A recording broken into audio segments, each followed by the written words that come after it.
अस्सलाम वालेकुम। Welcome in XM YouTube channel. और आज हमारा टॉपिक है हिडन डाइवर्जेंस के ऊपर। हिडन डाइवर्जेंस से क्या मतलब होता है कि हम ट्रेंड कंटिन्यूएशन को देखते हैं। जब भी हिडन डाइवर्जेंस की बात आए तो आपके जहन में ये बात आनी चाहिए कि ट्रेंड कंटिन्यूएशन की बात हो रही है। सिर्फ डाइवर्जेंस जब भी देखी जाती है तो उसको रिवर्सल के लिए देखा जाता है, लेकिन hidden divergence is equal to trend continuation. ठीक हो गया। अच्छा, अब बात करते हैं कि हिडन डाइवर्जेंस आपने देखनी कैसे है।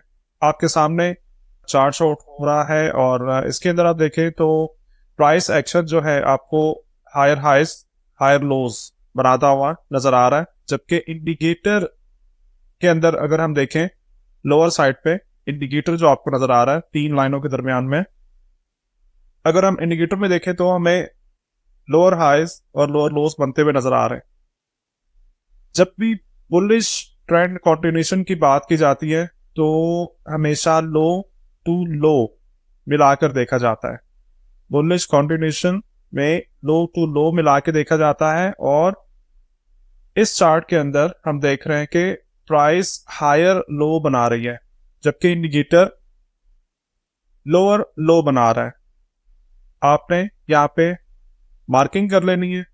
जिस तरह से रेड लाइन से मैंने यहाँ मार्किंग किया हुआ है चार्ट में, आप कैसे मार्किंग कर सकते हो, आप ट्रेंड लाइन यहाँ पे लगा सकते हो। तो ट्रेंड लाइन के साथ आपने इसको मार्किंग किया और उसके बाद अपने स्ट्रेटजी के अकॉर्डिंगली जिस भी मेथड पे आप ट्रेड कर रहे थे, सपोर्ट रेजिस्टेंस या जो भी आप यूज कर रहे हो, उसके अकॉर्डिंगली आप एंट्री तलाश करते हो ट्रेंड कंटिन्यूएशन के लिए। हिडन डाइवर्जेंस हमें एक तरह से डायरेक्शन प्रोवाइड करता है कि जो भी ट्रेंड चल रहा था वो ट्रेंड कंटिन्यू रहेगा। और बैकग्राउंड में कौन सा ट्रेंड था? बुलिश। तो bullish trend continuation hidden divergence हम लो टू लो मिलाकर देखेंगे। जैसे ही इंडिकेटर और प्राइस के लोस में फर्क आ जाएगा, प्राइस हायर लो बनाएगी, इंडिकेटर लोअर लो बनाएगा, हमें डायरेक्शन नजर आ जाएगी कि मार्केट कंटिन्यू करेगा।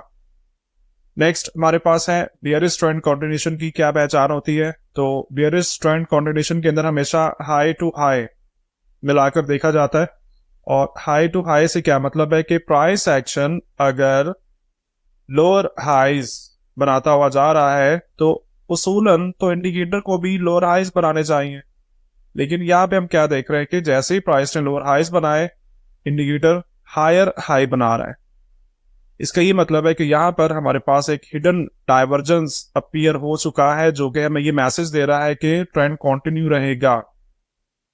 इसका ही मतलब हुआ कि हम अपनी स्ट्रेटजी के अकॉर्डिंगली अपने मेथड जो भी हम चार्ट के ऊपर सपोर्ट रेजिस्टेंस ट्रेंड लाइन या मूविंग एवरेज या जो भी आप मेथड यूज करते हो उसके अकॉर्डिंगली आप एंट्री तलाश कर सकते हो ट्रेंड कंटिन्यूएशन में। अब इसकी चार्ट के ऊपर भी हम एग्जांपल देख लेते हैं। बुलिश कंटिन्यूएशन हिडन डाइवर्जेंस की एग्जांपल मैंने इंडिकेटर यहाँ पे जो है आरएसआई को अप्लाई किया हुआ है। तो आप चाहो तो कोई भी इंडिकेटर इस्तेमाल कर सकते हो, मतलब आरएसआई इस्तेमाल करना कोई खास जरूरी बात नहीं है। आप चाहो तो कोई भी इंडिकेटर यूज कर सकते हो, ये डिपेंड ऑन यू। मैंने इस चार्ट के अंदर आरएसआई को यूज किया है और हम प्राइस एक्शन को देखें तो प्राइस जो है हायर लोस बनाते भी ऊपर जा रही है। और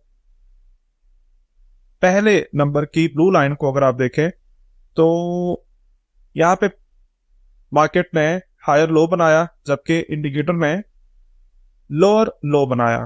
ठीक है, इसका ये मतलब था कि यहाँ पर ट्रेंड कंटिन्यूएशन का मैसेज है, जबकि आप नंबर वन ब्लू लाइन के ऊपर देखें तो मार्केट फॉल कर रही है। तीन बेयरिश स्ट्रॉन्ग कैंडल्स हमें नजर आ रही हैं, लेकिन इस इंडिकेशन की वजह से हमें यह अंदाजा हो गया कि मार्केट कंटिन्यू रहेगा, बुलिश ट्रेंड कंटिन्यू रहेगा, हमें बुलिश वे में ही जाना है। सो सेकंड नंबर की ब्लू लाइन को अगर आप देखें तो यहां पर भी मार्केट ने एक हायर लो बनाया जबकि इंडिकेटर यहां पर लोअर लो बना रहा है। और ये लोअर लो हमें क्या बता रहा है कि ट्रेंड कंटिन्यू रहेगा, हमें बाय साइड पे जाना चाहिए। एंट्री अपनी स्ट्रेटजी के अकॉर्डिंगली आप लोगे। और तीसरी ब्लू लाइन के ऊपर भी आप देखें तो मार्केट ने यहाँ पे हायर लो बनाया जबकि इंडिकेटर यहाँ पे क्या कर रहा है, लोअर लो बना रहा है, इसका मतलब ट्रेंड कंटिन्यू रहेगा। और हमने देखा कि मार्केट किस तरह से मुसलसल कंटिन्यूशन के अंदर रही है। नेक्स्ट हम बात करते हैं बियरिश कंटिन्यूशन की। तो बियरिश कंटिन्यूशन के अंदर अगर हम देखें तो मार्केट लोअर हाई बना रही है, यानी कि प्राइस एक्शन लोअर हाई बना रहा है। और इसी के साथ साथ हम ये देख सकते हैं कि जिस वक्त फर्स्ट नंबर की ब्लू लाइन के अंदर मार्केट ने जब लोअर हाई बनाया तो इंडिकेटर हायर हाई बना रहा है, दैट मीन्स के इंडिकेशन आ चुका है कि हिडन डाइवर्जेंस है। और इसी तरीके से सेकंड नंबर की ब्लू लाइन के अंदर आप देख सकते हो कि प्राइस ने लोअर हाई बनाया और इंडिकेटर हायर हाई बना रहा है। इस तरह से आप चार्ट के ऊपर इंडिकेशन तलाश करके ट्रेंड कंटिन्यूशन को ट्रेड कर सकते हो, ट्रेंड रिवर्सल्स को ट्रेड कर सकते हो। अगर सिंपल डाइवर्जेंस है तो इसका मतलब है कि रिवर्स होगा, और अगर हिडन डाइवर्जेंस है तो इसका ही मतलब है कि ट्रेंड जो है कंटिन्यू रहेगा। तो हमारी डायरेक्शन के अंदर ये चीज बहुत अच्छे से हेल्प आउट करती है, अपनी स्ट्रेटजी के अकॉर्डिंगली हमें इसको ट्रेड करना है। उम्मीद है कि आज की ये वीडियो आपको पसंद आएगी, आपको बहुत कुछ सीखने को मिलेगा। मिलते हैं एक नए टॉपिक के साथ। Thank you, Allah Hafiz.